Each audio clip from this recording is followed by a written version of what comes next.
فرمایا یہ دو چیزیں قرآن، صاحب قرآن اور اسلام جو عطا فرمایا، ہم بیٹھے کہ اللہ کا ذکر کریں، رسول اللہ کا ذکر کریں۔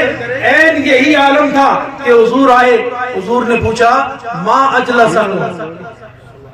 فرمایا ما اجلسکم، او میرے صحابہ، او میرے دین کے علم برداروں،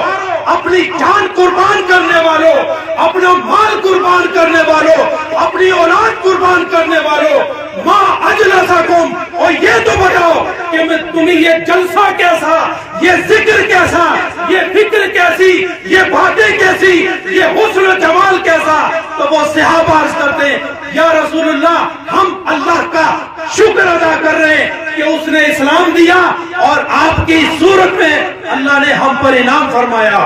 یہ دو چیزیں تو حضور علیہ السلام ارشاد فرماتے ہیں اللہ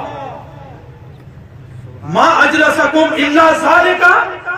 اور میرے صحابہ میں تمہیں اللہ کی قسم دے کے پوچھتا ہوں، یہ مسلم کی روایت ہے، سنن بیہقی کی روایت ہے اور معجم طبرانی کی روایت ہے، حضرت امیر معاویہ روایت کرتے ہیں کہ میں تمہیں قسم دیتا ہوں کہ تمہارے جلسے کا موضوع خدا کی ذات یا ذات مصطفیٰ ہے، تو وہ کہتے ہیں واللہ ما جلسنا الا لذالک، اے رسول خدا ہمارے مجلس کا موضوع تیری ذات ہے، ہماری مجلس کا موضوع یا خدا کی ذات ہے یا تیری صفات ہے، اس کے علاوہ کوئی اور نہیں۔ تو حضور علیہ السلام نے ارشاد فرمایا تو پھر سنو بات، آتانی جبریل، میں اپنے حجرے میں بیٹھا تھا، اس حجرے میں جہاں قرآن نازل ہوتا ہے، اس حجرے میں جہاں منشور نازل ہوتا ہے، اس قرآن میں، اس حجرے میں جہاں دنیا و آخرت کے دستور نازل ہوتے ہیں، میں وہاں بیٹھا تھا۔ آتانی جبریل آئے تو اخبرنی، تو مجھے خبر دی، کیا خبر دی؟ یہ خبر دی کہ جا کے اپنے غلاموں کو بتاؤ ان اللہ یباہی بکم فی الملائکہ،